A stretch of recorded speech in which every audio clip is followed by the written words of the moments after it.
Because when you're dead, see? Now, wait a minute. What's that state of consciousness that talks in that way? This is somebody saying something who wants to make a point. Now, what point does that sort of person want to make? Like when you're dead, see? Why, that's one of the people who want to rule the world. It's to frighten you about death. Death is real, see? I mean, don't indulge in wishful thinking. All you people who dream of an afterlife and heavens and gods and mystical experiences and eternity, oh, you're just wishy-washy people. You don't face the facts. What facts? How can I face the fact of nothing, which is by definition not a fact? You see? All this is twaddle, from whichever way you look at it. So if you really go the whole way and see how you feel at the prospect of vanishing forever, of all your efforts and all your achievements and all your attainments turning into dust and nothingness, what is the feeling? What happens to you? It's a curious thing that in the world's poetry, this is a very common theme. The earthly hope men set their hearts upon turns ashes, or it prospers, and anon, like snow upon the desert's dusty face, lighting a little hour or two, is gone. All kinds of poetry emphasizes the theme of transience. And there's a kind of nostalgic beauty to it. A banquet hall deserted. After the revelry, all the guests have left and gone their ways. And the table with overturned glasses, crumpled napkins, breadcrumbs, and dirty knives and forks lies empty. And the laughter echoes only in one's mind.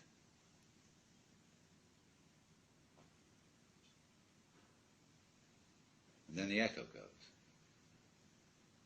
The memory, the traces are all gone. That's the end, you see. Do you see, in a way, how that is saying the most real state is the state of nothing? That's what it's going to all come to. With these physicists who think of the energy of the universe running down, dissipating in radiation, gradually, until there's nothing at all left. And for some reason or other, we're supposed to find this depressing. But if somebody is going to argue that the basic reality is nothingness, where does all this come from? Obviously from nothingness.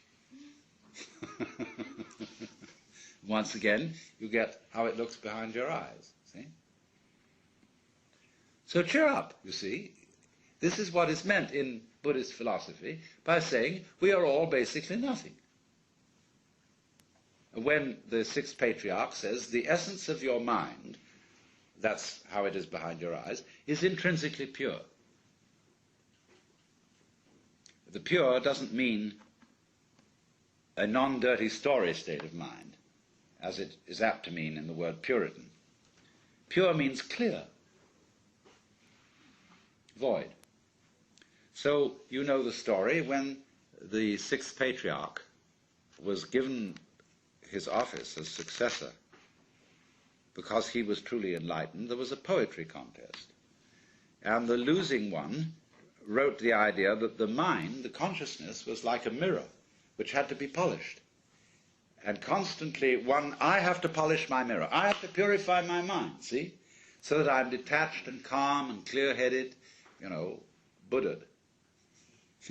But the one who won the contest said, there is no mirror. And the nature of the mind is intrinsically void. So where is there anywhere for dust to collect? See? So in this way, by seeing that nothingness is the fundamental reality, and you see it's your reality, then how can anything contaminate you? All the idea of your being scared and put out and worried and so on is just nothing. It's a dream. Because you're really nothing. But this is the most incredible nothing. And the sixth patriarch, likewise, went on to contrast emptiness of indifference, which is sort of blank emptiness. See?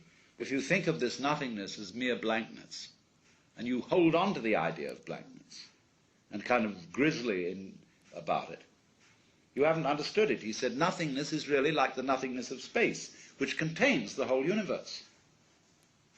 All the sun, moon, and stars, and the mountains and rivers, and the good men and the bad men, and the animals and the insects, the whole bit, all are contained in void.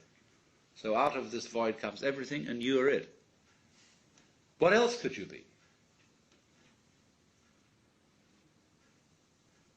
So what I'm showing you is that all this hocus pocus about the fear of nothingness is that, truly speaking, nothingness is what we want to talk about when we talk about the spiritual. Only it's all been ignored. It's all been put down. And say, oh, nothingness. Bleh! Heaven preserve us from that. But that's where the secret lies. And obviously the secret always lies in the place you never think of looking for it. In mythology, this comes again and again. Okay, this is Christmas. Where is the Christ born? In a palace? No. Where no one would think of looking. In pigsty. Although, I have a Japanese friend who once said to me, he said, you know, the real difference between Christianity and Buddhism is that Christ was the son of a carpenter and Buddha the son of a prince.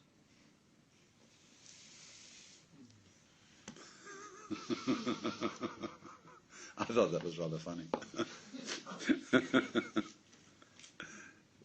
Well, we don't know who the prince is without the carpenter, do we?